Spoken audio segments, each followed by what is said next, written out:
Everyone, welcome back to Bunker Siddha. आज मेरे हाथ में ये सैम्पल पेपर है। सीबीएसई की ऑफिशियल साइट पे जो सैम्पल पेपर डले हैं उसमें से स्टैंडर्ड मैथ्स का सैम्पल पेपर आज मैंने उठाया है। हमने लास्ट वीडियो में एनालिसिस किया था पैटर्न का, मैथ्स के सैम्पल पेपर का, बेसिक का भी और स्टैंडर्ड का भी। आज की वीडियो में मैं आपको बताने वाली हूँ स्टैंडर्ड मैथ्स के सैम्पल पेपर का पूरा कंप्लीट सॉल्यूशन। स्टैंडर्ड मैथ के सैम्पल पेपर का फर्स्ट क्वेश्चन है आपका पार्ट ए का फर्स्ट क्वेश्चन है। If xy is equals to 180 and HCF of xy is equals to 3 then find the LCM of x, y। ठीक है, तो इसके लिए हमारे पास फॉर्मूला हमें पता है कि product of two number is equals to product of two number is equals to HCF of that two number into LCM of that two number। ठीक है, अब यहाँ पे मेरा product of two number given है XY की value आपको दी हुई है 180 और HCF आपको गिवन है 3, LCM आपको फाइंड आउट करना है। ठीक है, तो इसे जब मैं सॉल्व करूँगी तो मेरा LCM इक्वल्स टू हो जाएगा 180 डिवाइडेड बाई 3 और इसे मैं जब सॉल्व करूँगी फर्दर तो आपका आंसर आ जाएगा 60। This is the answer for LCM। Next question है आपका फर्स्ट का सेकंड पार्ट, क्योंकि फर्स्ट क्वेश्चन में आपको ऑप्शंस दिए हुए हैं, तो सेकंड उसका जो ऑप्शन है आपका वो है the decimal representation of 14587 divided by 2 to the power into 5 to the power 4 will terminate after how many decimal places. इसके लिए हम क्या करेंगे, हम ये नंबर देखेंगे 2 to the power 1 into 5 to the power 4। इसमें हम देखेंगे कि हमारी मैक्सिमम डेसिमल कितनी है, तो मैक्सिमम डेसिमल आपके पास यहाँ क्या है 4, तो आपका आंसर क्या हो जाएगा कि 4 प्लेस के बाद आपका आंसर टर्मिनेट हो जाएगा, तो इसके लिए आपका जो आंसर होने वाला है वो है 4। सेकेंड क्वेश्चन है हमारा, if the sum of zeros of the quadratic polynomial 3x² minus kx plus 6 is 3 then find the value of k। हमें एक क्वाड्रेटिक पॉलिनोमियल गिवन है और इसमें जो k है इसकी वैल्यू हमें फाइंड आउट करके बतानी है और गिवन है हमारे पास सम ऑफ जीरोज इज 3। तो क्वाड्रेटिक पॉलिनोमियल आपका है 3x² माइनस kx प्लस 6, ये आपका गिवन पार्ट है, गिवन क्वाड्रेटिक पॉलिनोमियल है। इसमें अगर हम देखें तो a की वैल्यू आपकी हो जाएगी 3, b की वैल्यू आपकी हो जाएगी -k और c की वैल्यू आपकी हो जाएगी 6। ठीक है, अब हमें सम ऑफ जीरोज गिवन है 3, तो हमें सम ऑफ जीरोज का फॉर्मूला पता है। सम ऑफ जीरोज आपका होता है -b/a और हमारे पास b और a की वैल्यू भी गिवन है, तो b की वैल्यू आपकी हो जानी है -k, तो यहाँ मैंने रखा minus of k divided by a की वैल्यू है आपके पास 3 और सम ऑफ जीरोज जो आपको गिवन है वो है 3, तो यहाँ क्या हो गया आपका k की वैल्यू हो गई 9। This is the answer for this question. Third question है हमारा, for what value of k the pair of linear equation 3x plus y equals to 3 and 6x plus ky equals to 8 does not have a solution. इस question के लिए आपको साफ साफ दो linear pair के इक्वेशन दे दिए और बोला है कि आपको ऐसा k की वैल्यू ऐसी बताना है जो फाइंड आउट करना है जिसका कोई सॉल्यूशन ना हो इन दो पेयर ऑफ लीनियर इक्वेशन में, नो सॉल्यूशन की कंडीशन आपकी बन जाए। मतलब अगर दो पेयर ऑफ लीनियर इक्वेशन आपको गिवन है और आपको प्रूव करना है does not have a solution for pair of linear equations, तो इस कंडीशन में हम ये कह सकते हैं कि दोनों लाइन्स कैसी हैं आपकी, पैरेलल लाइंस होंगी। दोनों पैरेलल लाइन अगर होती हैं आपकी तो ही एक सेटिस्फाई हो पाएगा, और पैरेलल लाइन के हमें कंडीशन पता है, पैरेलल लाइन की कंडीशन हमें पता है कि पैरेलल लाइन अगर है या नो सॉल्यूशन अगर है तो उसकी कंडीशन जो होती है उसकी कंडीशन होती है a1/a2 is equals to b1/b2 is not equals to c1/c2। ठीक है, और हमें दो हमारी लीनियर इक्वेशंस गिवन है, तो लीनियर इक्वेशन आपकी गिवन है 3x plus y equals to 3 और सेकेंड इक्वेशन है आपकी 6x plus ky equals to 8। ठीक, इस कंडीशन में a1 a2 b1 b2 c1 c2 की वैल्यू मैं इन इक्वेशन से रख लेती हूँ, तो मेरा a1 हो गया यहाँ पे 3, a2 हो गया है आपका 6 इक्वल्स टू b1 आपका हो गया है 1, b2 आपका हो गया है k is not equals to c1/c2, तो c1 आपका है 3 और C2 आपका है 8। ठीक है, इस कंडीशन को जब हम देखेंगे तो हमें पता है कि ये दोनों इक्वल अगर आ रहे हैं तो हम इन दोनों से k की वैल्यू फाइंड आउट कर लेंगे, तो यहाँ जब आप इसे सॉल्व करोगे तो k की वैल्यू क्या आ गई आपकी 2। नेक्स्ट क्वेश्चन है हमारा फोर्थ वाला, if 3 chairs and 1 table cost rupees 1500 and 6 chairs and 1 table cost rupees 2400, form linear equation to represent this situation. इस सिचुएशन के लिए हमें दो लीनियर इक्वेशन बना के बतानी है सिर्फ. तो हमने इसे सॉल्व करने के लिए सबसे पहले एज्यूम कर लेते हैं कि let the cost of 1 chair be X rupees be x rupees and let the cost of 1 table be y rupees. ठीक है. अब फर्स्ट कंडीशन आपको गिवन है 3 chairs and 1 table cost rupees 1500 1500 rupees means. तो अकॉर्डिंग टू फर्स्ट कंडीशन आपका क्या हो जाना है 3 chairs it means 3 into x, क्योंकि एक चेयर का कॉस्ट हमने x एज्यूम किया है, प्लस 1 टेबल का cost means 1 into Y that is y is equals to आपका कितना आएगा 1500. ये आपकी हो गई फर्स्ट कंडीशन. ठीक है. और अकॉर्डिंग टू सेकेंड कंडीशन आपकी जो इक्वेशन बनने वाली है सेकेंड कंडीशन, आपकी सिचुएशन कैसी बनेगी. यहाँ पे आपका आने वाला है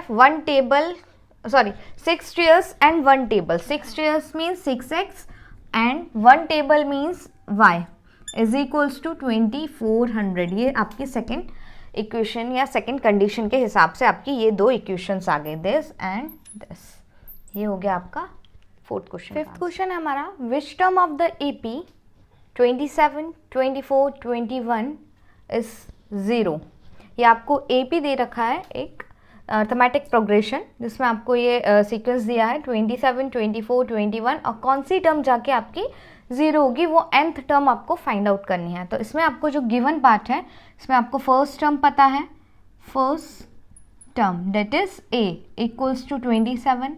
आपको कॉमन डिफरेंस पता है, common difference d is equals to हमारा होता है a2 माइनस a1 से हम फाइंड आउट करते हैं. तो a2 माइनस a1 आपका क्या हो जाएगा 24 minus 27 that is equals to -3. आपका आ गया कॉमन डिफरेंस. nth टर्म आपको दे के रखी है 0. इसमें बोला है कि कौन सी टर्म जाके 0 हो जाएगी. इट मीन्स कि लास्ट टर्म आपकी क्या है 0 है. तो हमने कहा an is equals to 0 that is nth term is equals to 0 या आप कह सकते हैं लास्ट टर्म. ठीक है. इसके बाद हमें n equals to find out करके बताना है कि कौन सी टर्म होगी या लास्ट टर्म आपकी कौन से नंबर की होगी. ठीक है. n की वैल्यू हमें फाइंड करना है सिर्फ.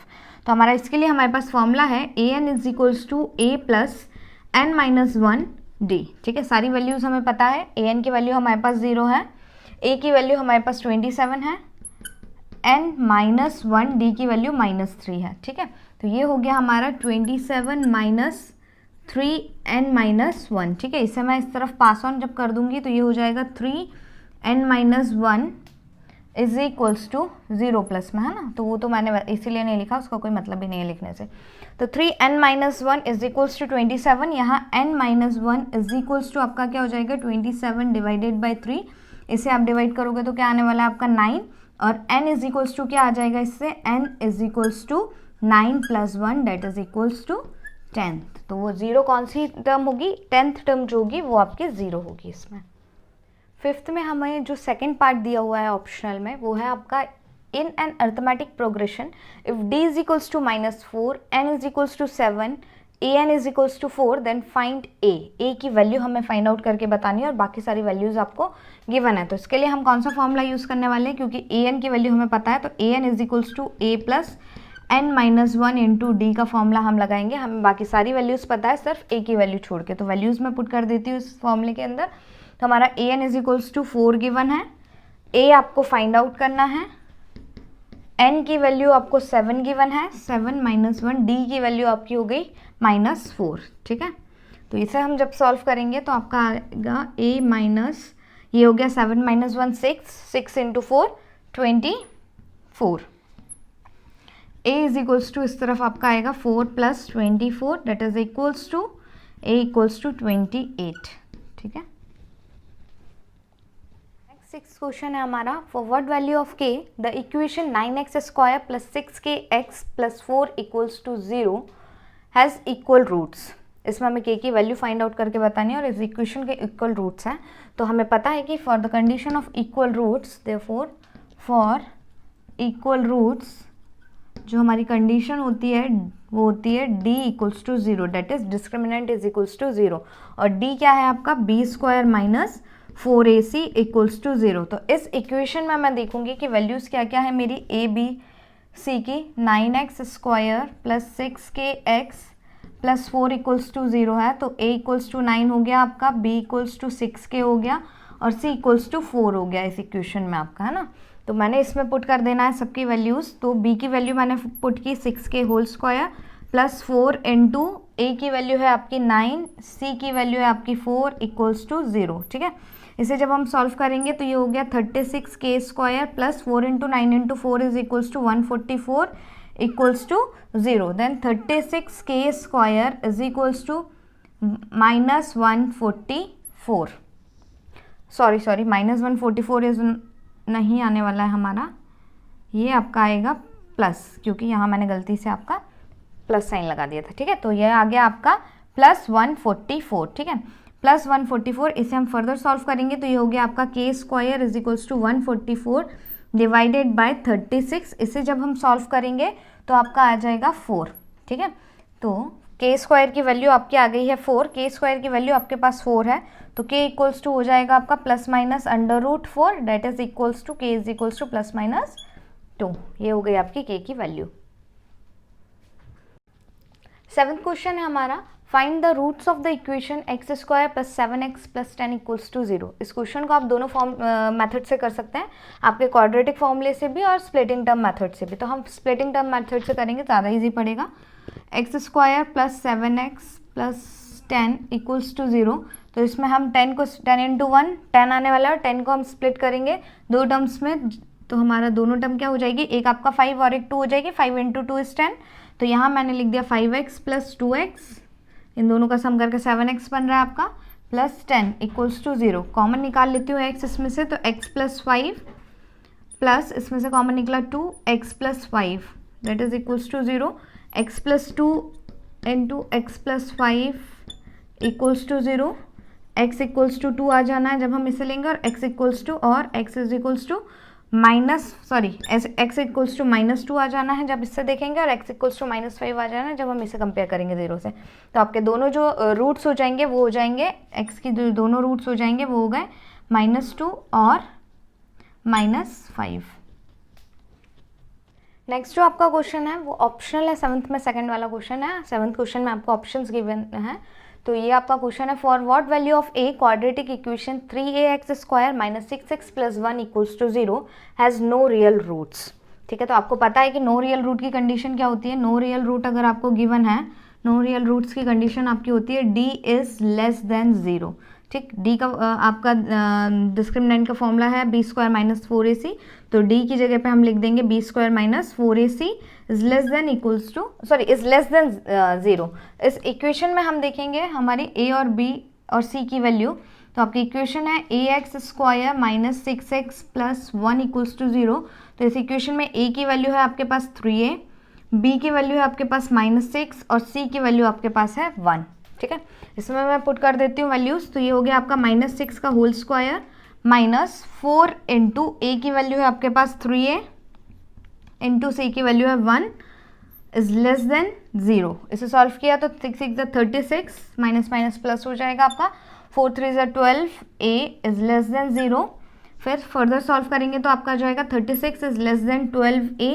देन a की वैल्यू आपकी क्या आने वाली है, 36 डिवाइड बाई 12 अगर हम कर देंगे तो आपका आ जाएगा 3। It means a is greater than 3। ये आपका सॉल्यूशन हो गया इस क्वेश्चन के लिए। नेक्स्ट क्वेश्चन है आपका, if PQ is equals to 28 centimetre then find the parameter of triangle PLM। इस फिगर में आपको, ये फिगर गिवन है क्वेश्चन में, इस फिगर में आपको पैरामीटर निकाल के बताना है ट्राइंगल PLM का, और आपको PQ की वैल्यू दी हुई है 28 सेंटीमीटर। हमें पता है कि इस ट्राइंगल में दिख ही रहा है, हमें 3 टेंजेंट दिख रहे हैं, PQ, PT और LM, ये 3 टेंजेंट है इस सर्कल से जो पास हो रहे हैं।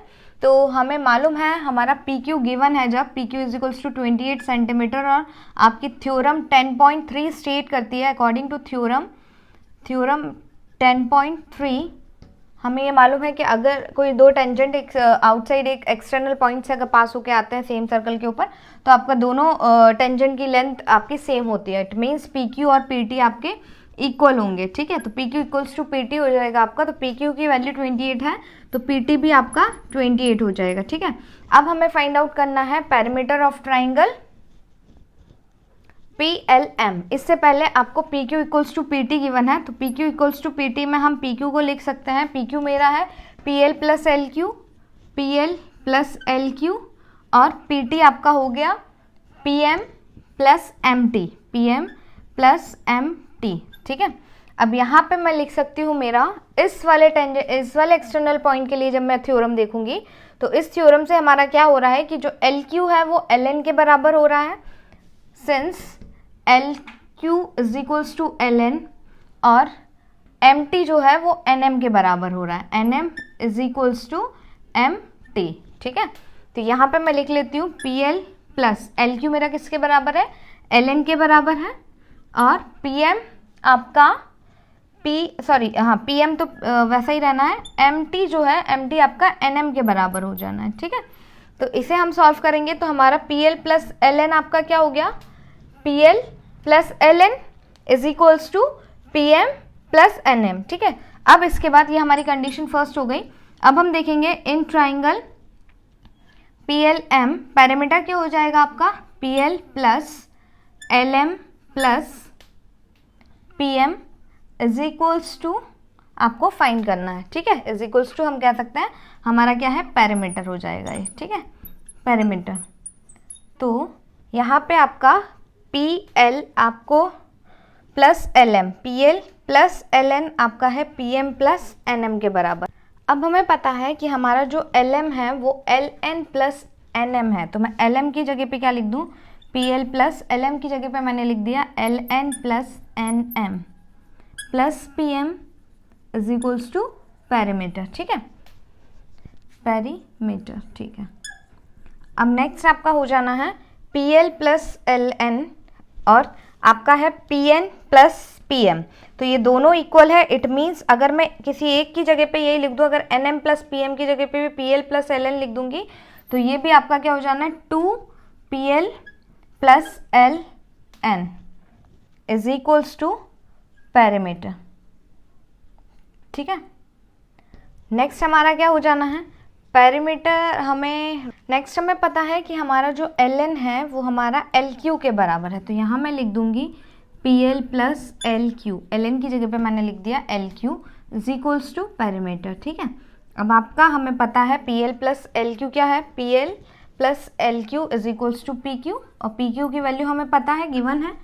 तो PQ की वैल्यू आपको क्या गिवन है, 28, 2 into 28 is equals to parameter, ठीक है, that is equals to 56 centimetre, ठीक है। ये आपका आंसर हो गया। नेक्स्ट क्वेश्चन है हमारा, if two tangents are inclined at 60 degree are drawn to a circle of radius 3 centimetre, then find length of the each tangent. तो इसके लिए आपको दो टेंजेंट गिवन है। मान लो कोई एक आपके पास ये सर्कल है, ठीक, अगर ये दो टेंजेंट आपके पास हैं यहाँ पे जो एक्सटर्नल पॉइंट P से जा रहे हैं, ठीक है, हमने मान लिया PA PB, इसका सेंटर हमने मान लिया O, यहाँ से हमारे पास दो रेडियस हैं, ठीक है, दो रेडियस। इसके बाद ये एंगल हमें ये बोल रहे हैं इंक्लाइंड एट 60 डिग्री, ठीक है। इससे मैंने एक सेंटर तक लाइन ड्रॉ कर दी, ठीक है। हमें पता है इसका रेडियस जो है सर्कल का वो 3 सेंटीमीटर है, it means A equals to 3 centimetre and OB is equals to 3 centimetre, ठीक है। हमें ये भी पता है कि किसी भी थ्योरम 10.3 से हमें ये भी पता है कि PA और PB जो है इनके डिस्टेंस भी इक्वल होगी, मतलब PA PB इक्वल है आपका, और आपका AO OB भी इक्वल है, और हमें पता है कि टेंजेंट से यहाँ 90 डिग्री का एंगल बनता है, तो दोनों का एंगल भी इक्वल हो गया। तो हम ये कह सकते हैं कि दोनों ट्राइंगल PAO और ट्राइंगल POB जो है वो आपके कॉन्गरेंट ट्राइंगल हो गए, है ना। Triangle PAO is congruent to triangle POB, तो CPCT से हमारा क्या हो जाएगा, CPCT से आपका हो जाएगा कि angle APO is equals to angle OPB। OPB तो कितना हो जाएगा दोनों का एंगल, ये अगर 60 डिग्री का है और दोनों इक्वल एंगल्स हैं तो ये हमारे देखो कितने हो जाएंगे, 30 डिग्री के हो जाएंगे। इससे हमें ये समझ आ गया कि यहाँ पे ये दोनों इक्वल एंगल्स है और 60 को अगर हम इक्वल पार्ट में ब्रेक करेंगे तो आपका 30 डिग्री का हो जाएगा। ठीक है, हमें क्या फाइंड आउट करके बतानी है, टेंजेंट की लेंथ फाइंड आउट करके बतानी है।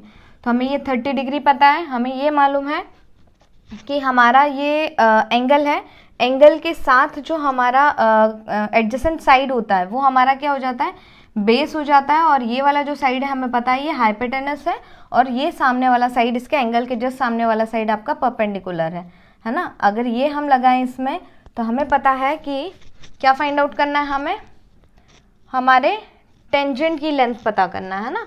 तो हमें P परपेंडिकुलर पता है और बेस हमें फाइंड आउट करना है। तो हम क्या लगा देंगे, 10-30 डिग्री लगाते हैं इसके अंदर। तो जब हम 10-30 डिग्री लगा देंगे तो आपका क्या हो जाएगा, परपेंडिकुलर इज OA और परपेंडिकुलर अपॉन बेस, बेस क्या है आपका PB। ठीक है, तो OA आपका हो गया 3 और PB आपका हमें फाइंड आउट करना है। और ये आपका 10-30 डिग्री आपका 1/√3। तो इससे आपको PB की वैल्यू क्या मिल गई, 3√3 सेंटीमीटर। ठीक है, 9th का नेक्स्ट क्वेश्चन हमारे पास इसमें ऑप्शन है, तो वो नेक्स्ट क्वेश्चन जो है वो है PQ is an tangent to a circle with centre O at point P। If triangle OPQ is an isosceles triangle then find angle OQP। ठीक है, तो हमें एक सर्कल गिवन है जिसका सेंटर O है आपका, और एक टेंजेंट है जो किस पॉइंट से जा रहा है, P पॉइंट से जा रहा है। ठीक है, तो ये P हो गया, ये आपका हो गया Q, मैंने OQ को ज्वाइन कर दिया, OP को ज्वाइन कर दिया। ठीक है, OP आपका रेडियस हो गया, ये आपका 90 डिग्री का एंगल बनाता है टेंजेंट, हमें पता है। अगर ये 90 डिग्री का एंगल बनाता है इट मीन्स कि हमारा हम ट्राइंगल में हम जो आइसोसेलेस ट्राइंगल अगर बोल रहे हैं तो आइसोसेलेस ट्राइंगल में हमारे दो साइड्स सेम लेंथ के होते हैं। ठीक है, तो हम ये नहीं कह सकते कि ये वाला सेम होगा, क्योंकि ये और ये आपका परपेंडिकुलर और बेस कहलाएगा और ये आपका हाइपोटेनस होगा। ठीक है, तो आपके जो दो साइड्स इक्वल लेंथ के होंगे वो होंगे ये वाले। ठीक है, तो PQ और OP आपका इक्वल लेंथ का होगा और इनके रेस्पेक्टिव एंगल्स भी इक्वल होंगे। ठीक है, तो ये हमने मान लिया कि मान लो ये दोनों के एंगल जो है वो x डिग्री के हैं। ठीक है, अब हमें एंगल निकालना है OQP का लेंथ फाइंड आउट करना है। तो हमें पता है sum of 3 interior angles of a triangle is equals to 180 degree. ठीक है, तो हमारे पास दो एंगल x है, तो x डिग्री प्लस 90 डिग्री, ये तीनों एंगल का सम आपका क्या हो जाएगा, ये हमने कहा था ये 90 डिग्री बनाता है, तीनों एंगल का सम आपका हो गया 180 डिग्री। ठीक है, तो ये हुआ 2x plus 90 degree is equals to 180 degree. 2x is equals to 1। हमारा in triangle ABC D and E are points on side AB and AC respectively such that DE parallel to BC. If A equals to 2 cm, AD is equals to 3 cm and BD is equals to 4.5 cm, then find CE। मतलब इसमें हमारा एक triangle given है हमें ABC, जिसमें AB पे कोई point है D और AC पे कोई पॉइंट है E, और ये जो लाइन DE है वो पैरेलल है BC के। तो इसमें हमारा क्या लग जाएगा, हमारी थेल्स थ्योरम लग जाएगी, और हमारी थेल्स थ्योरम कहती है AD upon DB is equals to AE upon EC according to Thales theorem. ठीक है, तो AD आपको क्या गिवन है, 3 गिवन है, DB आपको या BD आपको क्या गिवन है, 4.5 सेंटीमीटर, और AE की वैल्यू आपको गिवन है 2 सेंटीमीटर, और EC आपको या CE आपको फाइंड आउट करना है। ठीक है, इसे जब हम सॉल्व करेंगे फर्दर तो ये हो गया हमारा 2 × 4.5 डिवाइडेड बाई 3, इसे हम सॉल्व करेंगे तो ये आ गया 9 divided by 3 that is equals to 3 centimetre. Question है हमारा in the figure if B1 B2 B3 it goes on and A1 A2 A3 have been marked at equal distance, in what ratio C divides AB, in what ratio C divide AB।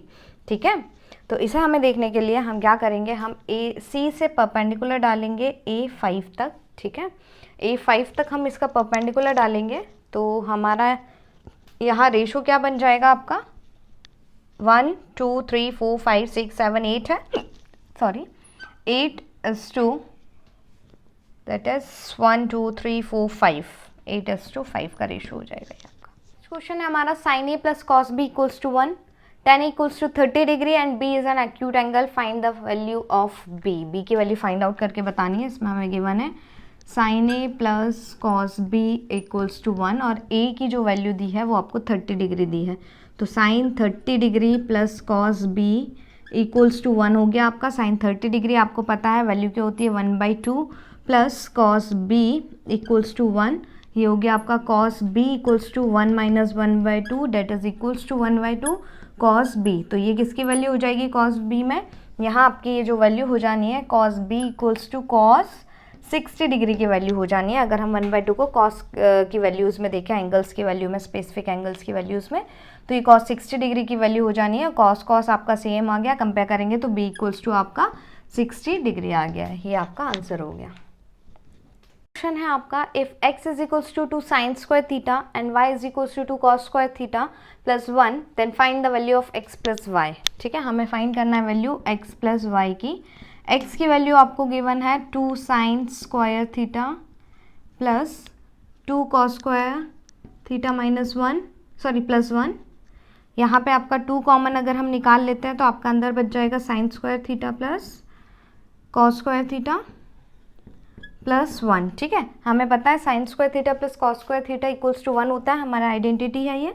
तो 2 into 1 plus 1, 2 into 1 is 2 plus 1 that is equals to 3। ये आपका answer आ गया। Next question है हमारा in a circle of diameter 42 centimetre if an arc subtends an angle of 60 degree at the center where pi is equals to 22/7 then what will be the length of arc। ठीक है, हमारे पास एक circle given है जिसका centre O मान लेते हैं और डायमीटर गिवन है आपको 42 सेंटीमीटर। ठीक है, तो रेडियस आपका क्या हो गया 21 सेंटीमीटर। ठीक है, एंगल आपको गिवन है यहाँ पे 60 डिग्री का। ठीक है, एंगल सस्टेंस ऑफ 60 डिग्री। ठीक, रेडियस हमने मान लिया 21 का। ठीक है, ये आपके रेडियस हो गए दोनों और ये आपका वो आर्क है जिसकी डिस्टेंस हमें फाइंड आउट करके बतानी है। तो लेंथ ऑफ आर्क का फॉर्मूला होता है हमारे पास length of arc is equals to theta upon 360 degree into 2 pi R. ठीक है, थीटा आपका क्या हो गया, ये एंगल हो गया 60 degree upon 360 degree into 2 into 22/7 पाई की वैल्यू गिवन है और आर आपके हो गए 21। कैंसिल आउट करेंगे तो 7 से 3 टाइम में कैंसिल हो जाएगा, 0 0 कैंसिल आउट, 1/6, 6 से इसे कैंसिल करेंगे 1/3, 3 3 कैंसिल आउट, आपका सिर्फ क्या बच गया है 22 सेंटीमीटर। ये आपका आंसर आ चुका है लेंथ ऑफ आर्क का। नेक्स्ट क्वेश्चन है हमारा 12 solid spheres of the same radii are made by melting a solid metallic cylinder of base diameter 2 cm and height 16 cm. Find the diameter of the each sphere. इस question में बोला गया है कि आपको ऐसे 12 छोटे छोटे स्फेयर्स गिवन है, ऐसे छोटे छोटे स्फेयर्स हैं, उन्हें मेल्ट करके एक सिलेंडर में कन्वर्ट किया गया है। एक ऐसे सिलेंडर में जिसका जो बेस है उसका डायमीटर है 2 सेंटीमीटर और हाइट है इसकी आपकी 16 सेंटीमीटर। तो आपको इन स्फेयर्स के डायमीटर को पता करना है। ठीक है, तो इसके लिए हमने ये मान लिया कि इसकी जो हाइट है वो h है और जो बेस है वो r है और इसकी जो रेडियस जो है, ठीक है, रेडियस हमने इसका मान लिया r है। ठीक है, इस सर्कल का तो आधा वाला, ठीक है, वो पूरा तो आपका डायमीटर हो जाएगा और इसमें आपका ये जो हो जाएगा इसका रेडियस हमने r मान लिया। ठीक, तो अब हम क्या करेंगे, हमें इसे इतने सारे स्फेयर को मेल्ट करके एक सिलेंडर बनाया तो क्या हुआ, इसका पूरा वॉल्यूम जो भी हुआ वो आपके सिलेंडर के वॉल्यूम के बराबर हो जाएगा। मतलब वॉल्यूम ऑफ स्फेयर, कितने स्फेयर थे आपके पास 12 है ना, volume of 12 sphere is equals to volume of cylinder. ठीक, अब हमारे पास वॉल्यूम ऑफ सिलेंडर क्या होता है pi R square H, sorry R आपका कैपिटल वाला लेंगे हम यहाँ, पाई आर स्क्वायर एच, और यहाँ वॉल्यूम ऑफ स्फेयर क्या होता है आपका 4/3 पाई आर क्यूब। ठीक है, इसे हम सॉल्व करेंगे तो हमारा ये क्या हो जाएगा, ये आपका हुआ 4 4 4 ज़ा 16, पाई से pi cancel out, r cube is equals to, है ना, इस तरफ वाला आप देख लो, हमारा ये इस तरफ जो है इस आर की हमें जो डायमीटर गिवन है ना हमें 2, तो रेडियस हमारा क्या हो गया 1, तो ये हुआ 1 इन 2। इसे आगे हमने सॉल्व किया तो हमारा आया आर क्यूब इक्वल्स टू 1 और आर इक्वल्स टू 1 सेंटीमीटर। ये हमारा हो गया answer. Find the probability of getting a doublet in a throw of a pair of dice. ये क्वेश्चन कह रहा है कि कोई 2 डाइस हम फेंकेंगे और दोनों डाइस पे डबलेट मिलने की हमें कंडीशंस बताइए कि क्या प्रोबेबिलिटी रहेगी उसकी। तो हमें मालूम है कि अगर 2 डाइस फेंकेंगे तो हमारे पास कौन कौन सी कंडीशन हो सकती है, 1 2 3 4 5 एंड 6, ठीक है। और दूसरे वाले में भी हम मल्टीप्लाई करके लेंगे 1 2 3 4 5 एंड 6, मतलब टोटल सैम्पल स्पेस आपके क्या हो जाएंगे, सैम्पल स्पेस हम देखेंगे तो हमारे टोटल सैम्पल स्पेस बन जाएंगे 1 1 1 2 1 3 1 4 1 5 1 6। फिर दूसरे वाले में 2 1 2 2 2 3 2 4 2 5 2 6। फिर तीसरे वाले में आएगा 3 1 3 2 3 3 3 4 3 5 3 6। नेक्स्ट आपका आ जाएगा 4 1 4 2 4 3 4 4 4 5 4 6। फिफ्थ में हो जाएगा आपका 5 1 5 2 5 3 5 4 5 5 5 6। लास्ट आपका 6 1 6 2 6 3 6 4 6 5 एंड 6 6, ठीक है। तो टोटल आपके कितने कंडीशन सैम्पल स्पेस बने 36, मतलब टोटल आउटकम कितने हो गए आपके 36। और आपके जो डबलेट्स हुए वो कौन कौन से हो गए, डबलेट्स आपका हो गया 1 1 2 2। तो टोटल जो आपके सैम्पल स्पेस हुए वो हुए 36 और फेवरेबल कंडीशंस जो आपकी डबलेट्स वाली हो गई वो टोटल 6 हो गई। तो प्रोबेबिलिटी क्या होती है, probability P is equals to favourable outcomes divided by total outcomes, ठीक है। यहाँ हमारा फेवरेबल आउटकम्स कितने हैं 6 और टोटल आउटकम्स है 36। इसे हम सॉल्व करेंगे तो आंसर आ गया आपका 1/6। नेक्स्ट क्वेश्चन है हमारा, find the probability of getting a black queen when a card is drawn at random from a well shuffled pack of 52 cards. अगर कोई कार्ड्स है हमारे पास, हमें पता है कि कार्ड के पैक में आपके पास 52 कार्ड्स होते हैं टोटल, इसमें से आपके पास 16 जो कार्ड होते हैं वो आपके ब्लैक कलर के कार्ड होते हैं और 26 कार्ड आपके ब्लैक कलर के होते हैं और 26 कार्ड आपके रेड कलर के होते हैं ना। और इनमें भी आपके ब्लैक में भी 2 पेयर होते हैं 13 के, ठीक है, और रेड में भी आपके पास 13 के पेयर होते हैं, ठीक। आपको क्या चाहिए, ब्लैक क्यून चाहिए। तो ब्लैक क्यून सबके पास होगी, चारों के पास क्यून होगी, तो ब्लैक क्यून के लिए एक क्यून इसके पास होगी और एक क्यून इसके पास होगी। मतलब फेवरेबल कंडीशन कितनी हो गई आपके पास, फेवरेबल आउटकम्स कितने हो गए, favourable outcomes is equals to 2 और टोटल आउटकम कितने हैं आपके, total outcome is equals to 52। तो प्रोबेबिलिटी क्या हो जाएगी, favourable outcome upon total outcome. Favourable outcome है आपके 2 और टोटल आउटकम से आपके 52। इसे सॉल्व करेंगे तो 1/26 is the answer. I hope आपको ये वीडियो पसंद आया होगा। अगर आपको ये वीडियो पसंद आया है तो प्लीज़ इस चैनल को लाइक करें, शेयर करें और सब्सक्राइब करें, और हाँ बेल आइकन भी दबाएं। एक और चीज़ कि इस क्वेश्चन पेपर के सॉल्यूशन में हमने पार्ट ए का सेक्शन 1 ही कंप्लीट किया है, सेक्शन 2 हम नेक्स्ट वीडियो में देखेंगे। तब तक के लिए कीप वॉचिंग ऑन बंकर्स अड्डा। Thank you.